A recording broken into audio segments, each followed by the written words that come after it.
शंकर एक बहुत ही गरीब व्यक्ति था। उसके घर में उसकी पत्नी, दो छोटे-छोटे बच्चे थे। शंकर दूसरों के खेतों में काम करता था और उससे जो पैसा मिलता था, उससे उन सभी का गुजारा होता था। अभी बच्चे छोटे थे, इसलिए उनके स्कूल का कोई खर्च ना था। पर शंकर की कमाई से उस चारों का खाना भी मुश्किल से चल पाता था। शंकर को कभी काम मिलता तो कभी नहीं मिलता। उसे कभी-कभी तो खाली ही घूमना पड़ता था। जिन दिनों उसे काम नहीं मिलता था, वो उस घर में खाने की भी लाले पड़ जाते थे उसके घर में। शंकर अपनी पत्नी से कहता है, 3-4 दिनों से काम की तलाश में इधर उधर घूम रहा हूँ, लेकिन कोई काम मिल नहीं रहा। कुछ दिनों अगर ऐसे ही चलता रहा तो हमारे घर में खाना कैसे बनेगा। शंकर की पत्नी कहती है, आप चिंता ना करें, अगर कुछ और दिन काम नहीं मिला तब भी हमारे दिन कट जाएंगे। शंकर, आजकल शाम काम का बहुत अकाल पड़ गया है। मजदूर काफ़ी ज़्यादा हैं और काम बहुत कम है, इसलिए काम मिलना भी काफ़ी मुश्किल हो गया है। ना जाने मुझे कब काम मिलेगा। बच्चे भी बड़े हो रहे हैं और मेरे पास उनके खाने पीने का भी पक्का इंतज़ाम नहीं है। इस तरह शंकर रोज़ाना घर से काम की तलाश में निकल जाता था, पर उसे कोई काम नहीं मिलता। शंकर की बेटी गुड़िया का जन्मदिन आने वाला था। वो रोज़ अपनी माँ से कहती, मम्मी याद है ना, मेरा जन्मदिन आने वाला है। इस बार पिताजी मुझे नई फ्रॉक लाकर देंगे ना, उन्होंने मुझसे वादा किया था। गुड़िया की माँ गुड़िया को दिलासा देते हुए कहती है, हाँ बिटिया, वो अपनी बेटी को समझा तो देती है, लेकिन मन ही मन काफ़ी चिंता होती है। काम ना मिलने की वजह से घर में खाने के भी लाले पड़े हुए थे, तो गुड़िया की फ्रॉक कहाँ से आती। शाम को शंकर हारा थका घर वापस लौटता है। शंकर की पत्नी, क्या हुआ जी, आप कोई काम मिला क्या आपको। शंकर, नहीं, आज भी दिन भर धक्के खाता रहा, कोई काम नहीं मिला। मेरे साथ और भी कई मजदूर खाली हाथ घूम रहे थे, पता नहीं कब काम मिलेगा। शंकर की पत्नी, आपको जल्द से जल्द काम ढूंढना पड़ेगा, वरना खाने पीने के लाले तो पड़ेंगे ही, गुड़िया के अलग से नाराज हो जाएगी। गुड़िया मुझसे कहती है कि उसे उसके जन्मदिन पर नई फ्रॉक चाहिए, क्योंकि आपने उनसे वादा किया है। अगर आप काम नहीं मिलेगा तो पैसे कहाँ से आएंगे, पैसे नहीं आएंगे तो नई फ्रॉक कहाँ से आएगी। शंकर, मैं भी दिन रात इसी चिंता में रहता हूँ, पर क्या करूँ। अगर कल कोई काम नहीं मिला तो अपनी जान पहचान के किसी आदमी से कुछ पैसे उधार ले लूँगा, पर गुड़िया को उसके जन्मदिन पर फ्रॉक ज़रूर दिलाऊँगा। वो कितनी आस लगाई बैठी है, मैं उसे उदास नहीं कर सकता। अगले दिन शंकर सुबह से ही काम की तलाश में घर से बाहर निकल जाता है। दिन भर धक्का खाने के बाद भी उसे कोई भी काम नहीं मिलता, तो वो निराश होकर शाम को घर लौट आता है। गुड़िया का जन्मदिन पास आ रहा था। शंकर को ये चिंता सता रही थी कि उसके पास नई फ्रॉक के लिए पैसे कहाँ से आए।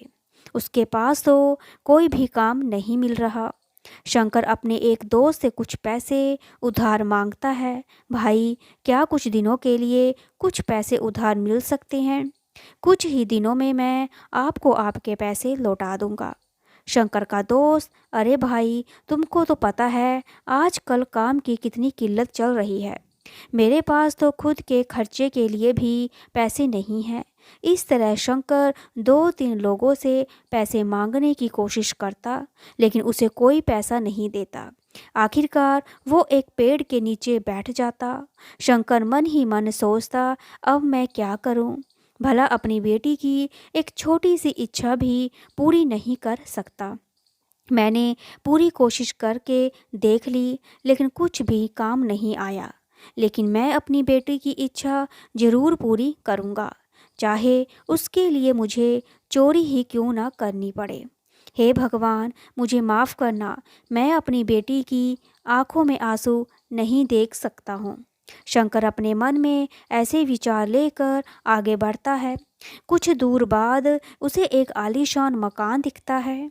वो वहाँ चोरी करने की सोचता है। शंकर, मकान काफ़ी बड़ा लग रहा है, इसमें तो काफ़ी लोग रहते होंगे।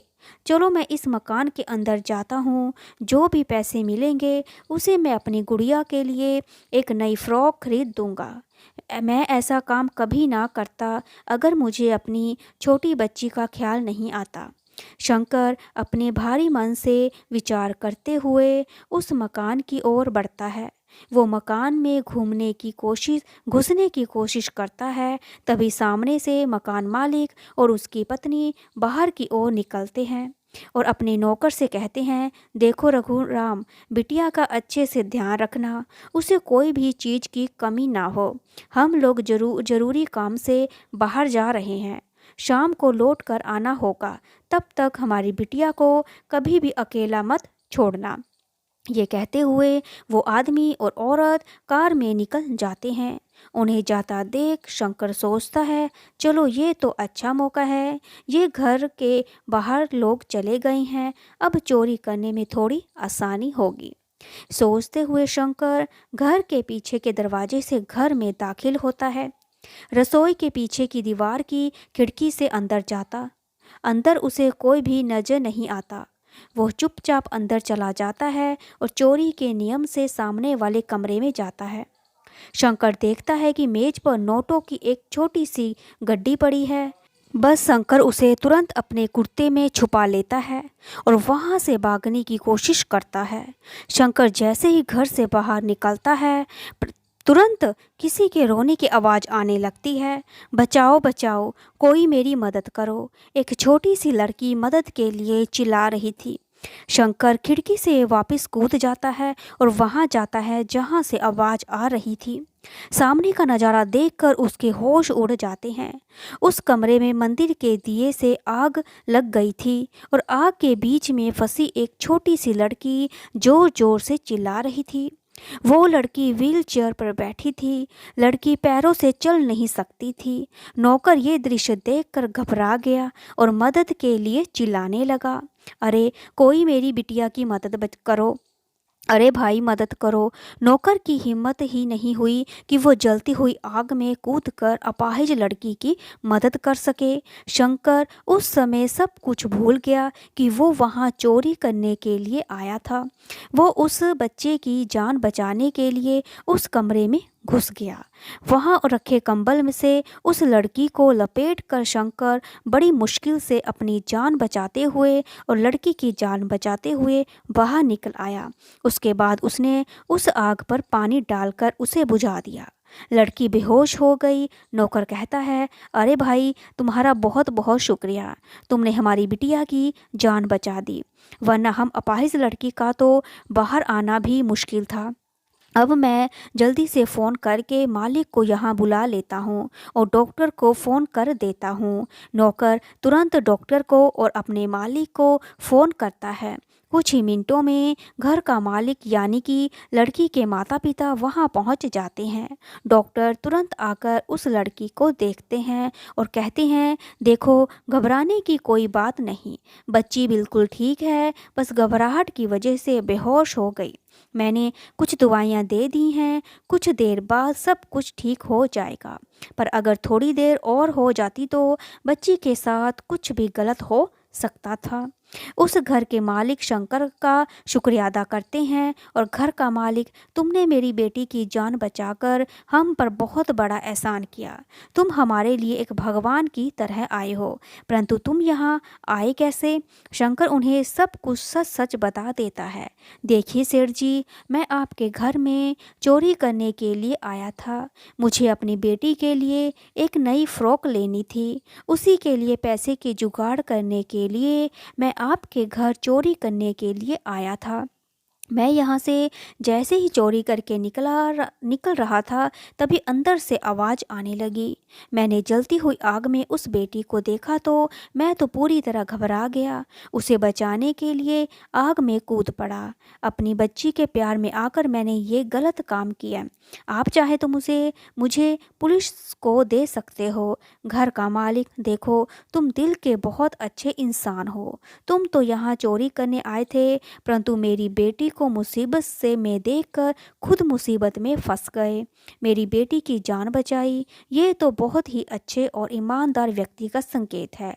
तुमने अपनी बेटी की नज़रों में सही बनने के लिए चोरी की तो भला मैं तुम्हें पुलिस के हवाले क्यों करूं? तुम बुरा ना मानो, क्या मैं तुम्हारी बच्ची के लिए कुछ पैसे दे सकता हूं जिसके लिए तुम उसके लिए एक नई फ्रॉक, एक सुंदर सी खरीद सको? हाँ, तुम्हें चोरी के पैसे से अपनी बच्ची के लिए कुछ भी खरीदने की ज़रूरत नहीं पड़ेगी। शंकर, आपका बहुत बहुत शुक्रिया मालिक जी। चोरी जैसा काम जिंदगी में मैं कभी नहीं करता। अगर मैं मजबूर ना होता, मैं काम की तलाश में इधर उधर धक्के खा रहा था, पर काम नहीं मिल रहा था। मेरी गुड़िया नई फ्रॉक के लिए मुझसे कितने दिनों से आस लगाई बैठी है। मेरी हिम्मत ही नहीं हुई कि मैं खाली हाथ घर वापस लौट जाऊं, इसलिए मैं यहाँ चोरी करने आ गया था। घर का मालिक, अरे तुम बहुत ही ईमानदार व्यक्ति हो। तुमने मेरी बेटी की जान बचाकर मुझ पर बड़ा एहसान किया, जिसकी कीमत मैं कभी नहीं चुका सकता। तुम एक काम करना करना चाहते हो, तुम कल मेरे ऑफिस में आ जाना। मैं तुम्हें वहाँ कोई ना कोई काम जरूर दिलवा दूँगा। तुमसे तुम्हारी अच्छी खासी कमाई हो जाएगी और तुम अपने परिवार के साथ खुशी खुशी रह पाओगे। शंकर, आपका बहुत बहुत शुक्रिया साहब। अगर आप मुझे कोई काम दे दे तो ये मेरे ऊपर काफ़ी बड़ा एहसान होगा। मेरे भूखे बच्चे नहीं मरेंगे। घर का मालिक शंकर को 1,000 रुपये देता है। शंकर खुशी खुशी बाजार से एक सुंदर सी फ्रॉक और एक गुड़िया लेकर घर पहुंचता है। उसे देखते ही उसकी बेटी खुशी के मारे चिल्लाते हुए कहती है, पिताजी को देखो, वो मेरे लिए कितनी सुंदर गुड़िया और फ्रॉक लेके आए हैं। ये फ्रॉक पहनकर तो मैं राजकुमारी के जैसी दिखूंगी। ये देखकर शंकर की आंखों में आंसू आ जाते हैं। शंकर अपनी पत्नी को सारी घटना बताता है और देखो, भगवान ने हमारी सुन ली। यदि मैं चोरी करके वहाँ से निकल जाता तो वो पैसे कितने दिल चलते, लेकिन भगवान ने हमें इन मुसीबत से बचाया और अब मुझे एक अच्छी खासी नौकरी मिल गई है। मालिक ने कल मुझे ऑफिस बुलाया है। वो मुझे अपने वहाँ काम पर रख लेंगे और हमें खाने पीने की अब चिंता करने की कोई ज़रूरत नहीं पड़ेगी। शंकर की पत्नी, देखो मैं कहती थी ना, भगवान जरूर हमारी मदद करेंगे। आखिर उन्होंने हमारी सुन ही ली। शंकर रोज़ ऑफिस जाकर ईमानदारी से अपना काम करता है और अपने बच्चों को बहुत अच्छे से पालता है। अगर आपको मेरी कहानी अच्छी लगी तो लाइक करें, शेयर करें, सब्सक्राइब करें। Thank you so much.